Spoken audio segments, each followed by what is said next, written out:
Assalamu alaikum guys, welcome to my YouTube channel Legal Hub. Today the topic is वक्फ. अब हमने पहले gift और will discuss किया था. अब हमारा टॉपिक है वक्फ. वक्फ में क्या कहते हैं, ये एक परमानेंट डेडिकेशन होती है मूवेबल प्रॉपर्टी या इमूवेबल प्रॉपर्टी की भी for any purpose recognise by Muslim law. ये एक रिलीजियस और चैरिटेबल पर्पस, अगर आप किसी चैरिटी को अपना कोई प्रॉपर्टी या कोई चीज़ जो है प्रॉपर्टी अपनी मूवेबल या इमूवेबल पैसे कुछ भी आप उनको देते हैं, तो ये रिलीजियस या अल्लाह ताला के लिए मतलब सवाब के लिए, तो उस चीज़ को क्या कहते हैं, हम वक्फ कहते हैं. ठीक है. टाइंग और डिटेंशन. अब जो देने वाला है, वक्फ करने वाला है, उसे वाकिफ़ कहते हैं, और बेनिफिशियरी जिसको वक्फ किया जाए. ठीक है. और मुतवल्ली होता है जो केयर टेकर होता है उसका. अब इसकी कुछ कंडीशंस हैं. ठीक है. एक तो ये परमानेंट डिलीवरी होती है, इसमें कोई कंडीशंस नहीं होती, अनकंडीशनल है. उसके बाद ये इररिवोकेबल, इसे ख़त्म नहीं किया जा सकता. रजिस्ट्रेशन होती है इसकी इनअलाइनेबल और नॉन ट्रांसफरेबल होता है ये. इट में भी ओरल और रिटर्न. ठीक है. Contingent Waqf. Contingent Waqf not allowed in Mohammedan law on basis of conditions. उसके बाद हॉस्पिटल या ट्रस्ट को आप ये कर सकते हो वक्फ.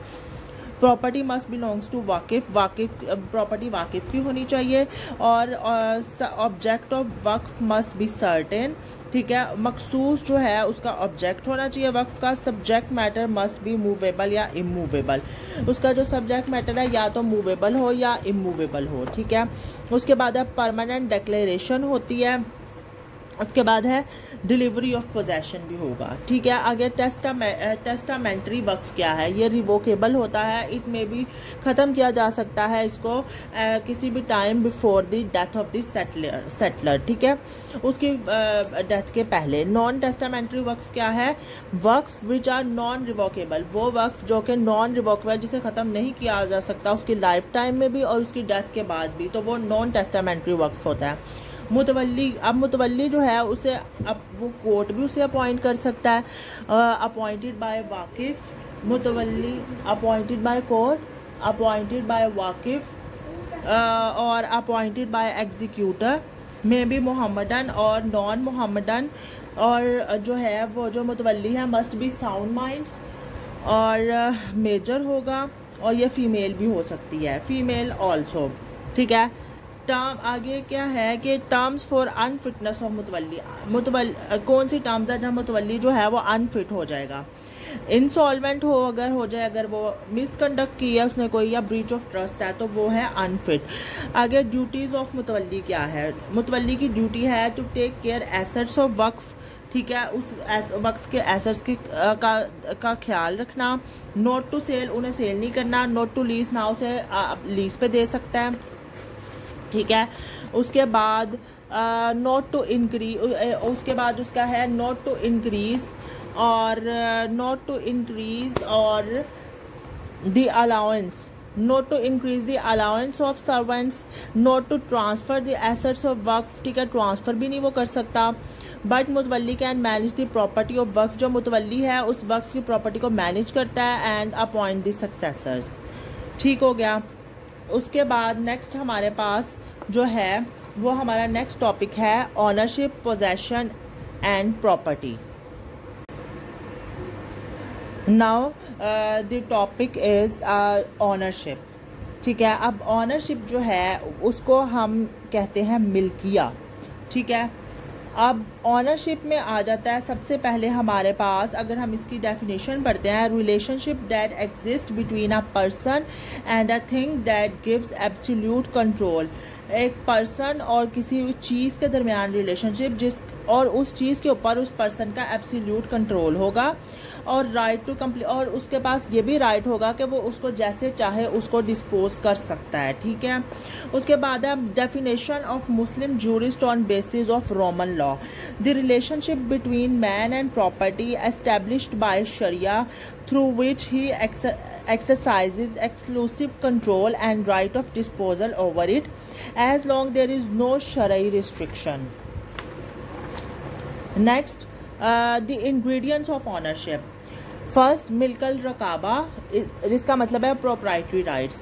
सेकंड मिल्क अल याद, पोजेशन, मिलकल, तसर्रुफ, राइट ऑफ डिस्पोजल। अब प्रोप्राइटरी राइट्स की अगर बात करें, इसका मतलब है means the both exclusive control and right of disposal. Control भी है उसके ऊपर, प्रॉपर्टी के ऊपर, और उसको डिस्पोज करने का राइट भी है। Possession, number 2 is possession means consist of exclusive control है, और right to keep others out of such control, और आप उस प्रॉपर्टी को बाकियों के कंट्रोल से अलहदा रख सकते हैं, ठीक है, ये भी आपका राइट है। राइट ऑफ डिस्पोजल क्या means right dispose of property, उस प्रॉपर्टी को डिस्पोज कर सकता है जैसे वो चाहे, which belongs to such person, जो उस पर्सन से बिलोंग करती है। उसके बाद हमारे पास आ जाता है क्लासिफिकेशन ऑफ ऑनरशिप, ठीक है। अब इसकी 4 क्लासिफिकेशन है, on the basis of person participating, on the basis of corpus, usufruct and use, number 3 on the basis of complete and incomplete ownership, and number 4 is on primary and incidental rights, ठीक है। अब first हमारे पास है on the basis of person participating, ठीक है।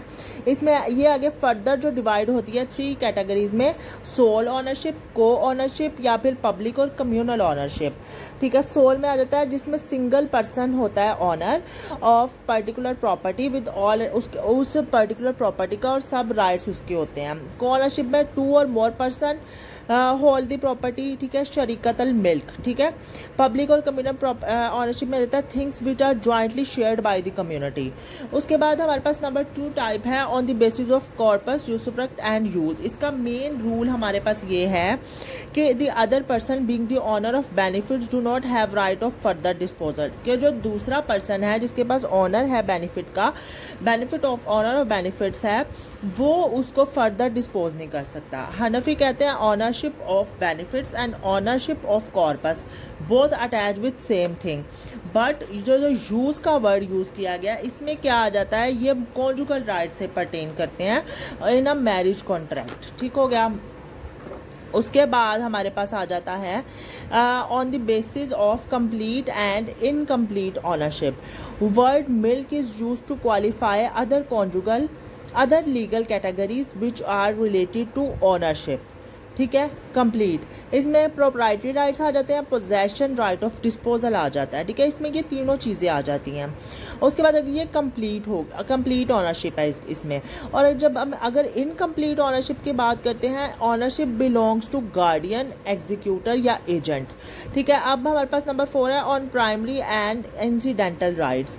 Primary rights वो हैं which are associated with property itself, जो प्रॉपर्टी से एसोसिएट हैं वो प्राइमरी है, और इंसिडेंटल आपको इंसिडेंटल वर्ड से ही मतलब समझ आ रहा होगा, related to other property because of primary rights, ठीक है। अदर प्राइमरी राइट्स की वजह से किसी और प्रॉपर्टी से रिलेट करते हैं तो वो इंसिडेंटली हो गया। Means to give the right of easement, ठीक है, कि राइट ऑफ ईजमेंट अगर किसी को दिया है। हक्कल मुरूर मतलब राइट ऑफ पैसेज, ठीक है। उसके बाद है हक्कल माजरा, right of flow of water, ठीक है। ये सारे कौन से आ जाते हैं, इंसिडेंटल राइट्स, ठीक है। अब आई होप सो आपको जो है ये मेरी वीडियो पसंद आई होगी, और आप इसको कमेंट और सब्सक्राइब कर दीजिए, लाइक कर दीजिए, और इंशाल्लाह अगर आपको कोई इसमें वैसे तो प्रॉब्लम नहीं आएगी, अगर आपको कोई इशू आता है तो आप मुझसे कमेंट बॉक्स में पूछ सकते हैं। और नेक्स्ट हम जो है वो पढ़ेंगे पोजेशन और प्रॉपर्टी, ठीक है। देन तब तक के लिए आप अपना ख्याल रखिए। अल्लाह हाफिज़।